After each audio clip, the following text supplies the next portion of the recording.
இன்றைக்கி பார்த்தீங்கன்னா நான் வந்து சிக்கன் கிரேவி தான் செய்ய போகிறேன். அதுக்கு வந்து ஒரு கடாயில் வந்து ஒரு 2 ஸ்பூன் அளவுக்கு எண்ணெய் ஊற்றிருக்கேன். வெங்காயத்தை வதக்கி வச்சுக்கலாம். வெங்காயம்லாம் வதக்கிட்டோன்னா இது கூடயே வந்து 2 பச்சை மிளகாய் சேர்த்துக்கலாம். தக்காளி 1 கட் பண்ணி வச்சுருக்கேன், அதையும் இதிலே சேர்த்துக்கலாம். வெங்காயம் தக்காளி பச்சை மிளகாலாம் நல்லா வதங்கிடுச்சு. இது ஒரு 5 நிமிஷம் ஆறட்டும். மிக்ஸி ஜாரில் சேர்த்து அரைச்சி எடுத்துகிட்டு வந்துடலாம். வதக்கின வெங்காயம் தக்காளியில் இதில் சேர்த்துட்டோம். இது கூடவே வந்து என்னென்ன சேர்க்க போகிறோன்னா, அரைக்கட்டு கொத்தமல்லி, 2 ஸ்பூன் அளவுக்கு தயிர், 5-6 முந்திரி, கசகசா வந்து ஒரு 1.5 ஸ்பூனு. இதெல்லாம் நான் வந்து தண்ணியில் போட்டு ஒரு 10 நிமிஷம் வச்சுருக்கேன். இதெல்லாம் நைஸாக அரைச்சி எடுத்துகிட்டு வந்துடலாம். கடாயில் எண்ணெய் ஊற்றிருக்கேன். பொடிசாக வந்து ஒரு வெங்காயம் கட் பண்ணி வச்சுருக்கேன், சேர்த்துடலாம். வெங்காயம்லாம் நல்லா வதங்கி வந்துடுச்சுமா. இந்த அளவுக்கு வதங்கி வந்தோடனே நம்ம வந்து 1 ஸ்பூன் அளவுக்கு நல்லா இஞ்சி பூண்டு பேஸ்ட்டு சேர்த்துக்கலாம். இதெல்லாம் கொத்தமல்லியும் சேர்த்துக்கலாம். நம்ம பச்சை வாசனை போயிடுச்சுமா. இதை வந்து சிக்கனை சேர்த்துடலாம்.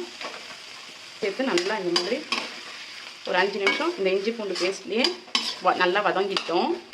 வதங்கி வந்துடுச்சு. இதில் பார்த்தீங்கன்னா 1 ஸ்பூன் வந்து வீட்டு மிளகாய் பொடி, 1/4 ஸ்பூன் வந்து மஞ்சள் பொடி, கரம் மசாலா இதெல்லாம் சேர்த்து உப்பும் இதிலே சேர்த்துட்டேன். இதெல்லாம் சேர்த்து நல்லா வதக்கி விட்டுடலாம்.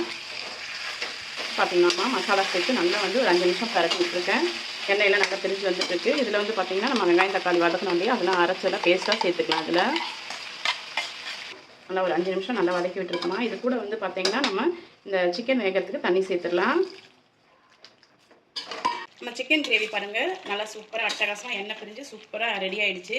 இது வந்து பார்த்திங்கன்னா இட்லி, தோசை, சப்பாத்தி, நான், பூரி எல்லாத்துக்குமே இது சூட்டபிள் ஆகும். சாதத்துக்கும் இது சூட்டபிள் ஆகும். இது வந்து பார்த்திங்கன்னா ரெடி ஆகிடுச்சு. கொத்தமல்லி போட்டு நம்ம வந்து சர்வ் பண்ணிடலாம். இந்த வீடியோ பிடிச்சிருந்தா லைக் பண்ணி சப்ஸ்கிரைப் பண்ணுங்கள். தேங்க்யூ.